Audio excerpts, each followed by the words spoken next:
Western weakness causes Ukrainian blood. Erdogan wants to join BRICS. Why?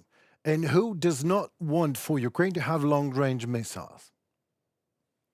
These topics in more detail in this very episode with me, Henry Keane, and our team of UATV English, bringing hard truth in easy terms for the whole free world directly from Ukraine.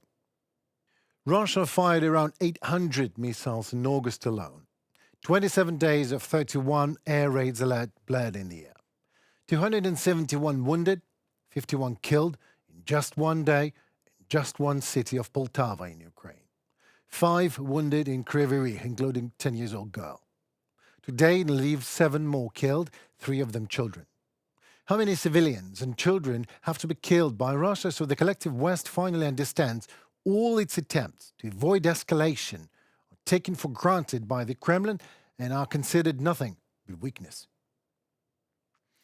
Weakness of the Western democracies is even more hypocritical and criminal, if you ask me, as it is artificial. Please let me quote an article called "The West Must Abandon Weakness and Commit to Ukraine's Victory" by George Monasteriakos.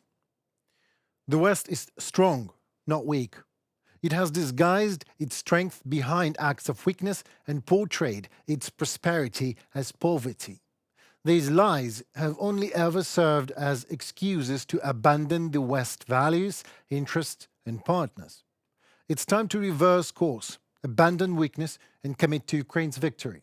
Warmongering dictators are among the most dangerous leaders on earth, both for the citizens they govern and the people residing in neighboring states. Not far behind them are the weak leaders who appease them. Compromise is interpreted by warmongering dictators not as restraint but as weakness. To them, every transaction is a zero-sum game. They are emboldened not despite the concessions we make to them, but because of those concessions. Bad behavior must be punished, not rewarded. Even a child knows that rewarding someone who engages in wrongdoing only reinforces the misconduct. The same applies to bad faith actors in international politics. At the Munich Security Conference in 2007, then Prime Minister of Russia, Putin, committed to withdrawing Russian peacekeepers from Georgia, deployed since the Georgian Civil War in the 1990s, on an accelerated schedule, as he said. Instead of following through with this commitment, the Russian army invaded Georgia the following year. The West could have imposed devastating consequences on Moscow for its aggression. Rather than punishing the Kremlin, however, Russia was appeased. The West's weakness wasn't only exploited in the European theater, but also in the Middle East. In 2012, Barack Obama warned the America would intervene militarily in Bashar al-Assad if used chemical weapons in the Syrian civil war. And then Bashar al-Assad did. When the dictator of Damascus crossed Obama's infamous red line, the US didn't follow through on its warning. Instead, Obama and British Prime Minister David Cameron convinced French President François Hollande that the correct approach was to make a deal with the dictator Assad. Guess who brokered the agreement? That's right, Putin. And Western weakness, indecisiveness, and fragility was on display once again in Afghanistan. The US withdrew from Kabul despite sacrificing all their soldiers, investing more than $2 trillion in the war effort and spending 2 decades building a state that collapsed against the Taliban in 10 days. Perceiving the West as weak once more, Putin launches his second invasion of Ukraine less than 6 months later. Why? Well, because he can. And here are the results of collective West's weakness, live.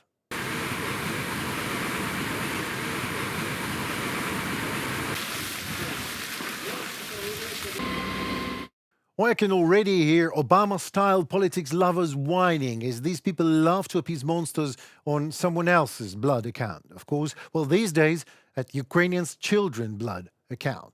Well, what can I add here in easy terms? Again, to George Monasteriakos' article.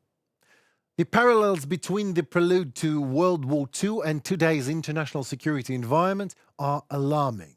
The West could nonetheless reduce the likelihood of a world war without sacrificing a single soldier.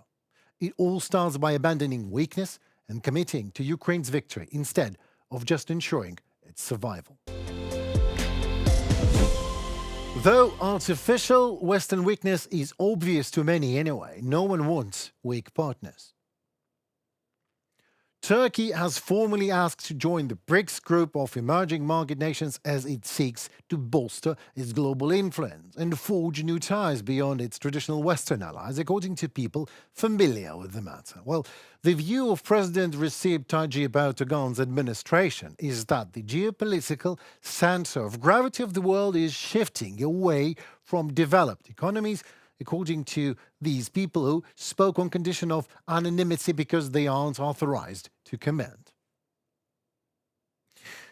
Well, West is like asking for World War III, if you ask me.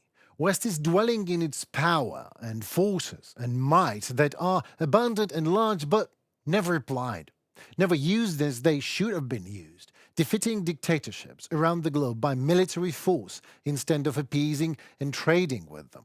Yes, you heard me right, brutal military force, as dictators simply speak no other language.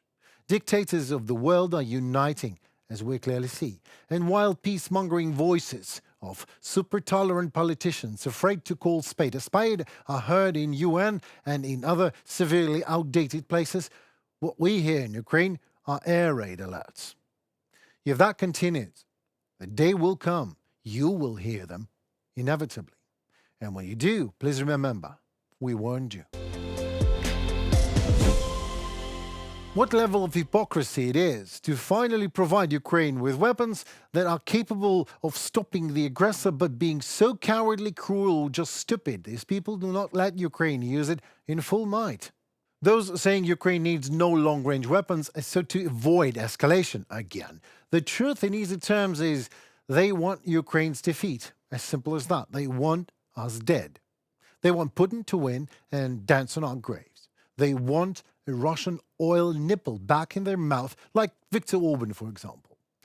The simple truth is, whoever says no to long-range weapons for Ukraine that could have been striking legitimate military targets on Russian turf is short-sighted, to put it mildly.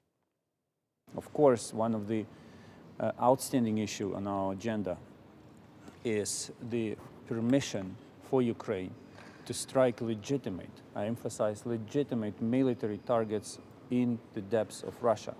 And here we are mainly talking about airfields which are used by Russia to launch their bombers, strategic bombers and tactical bombers, to attack Ukrainian forces and to attack Ukrainian citizen infrastructure. If we are supplied with sufficient amount of missiles, if we are allowed to strike, we will significantly decrease the capacity of Russia to inflict damage on our critical infrastructure, and we will improve the situation for our forces on the ground. So those who may try to blame Ukraine for not being successful enough should always remember that the success of Russia depends on one thing, on the preparedness of partners to make bold decisions. If decisions are taken, Ukraine is successful on the ground. If they're not taken, then do not complain on Ukraine, complain on yourself. So make a decision on your own, in easy terms, war or peace. Peace in Europe comes only with Ukrainian victory, whether you like it or not. War comes with indecisiveness and weakness and appeasement of monsters instead of killing it. That was it for tonight with me, Henry Keane, and UATV English, doing our best to bring hard truth in easy terms for the whole free world directly from Ukraine. Please like, share, subscribe, and comment. Your voice matters as it helps Ukrainian voice to be heard worldwide. Please stay safe and tune for more already tomorrow. Goodbye.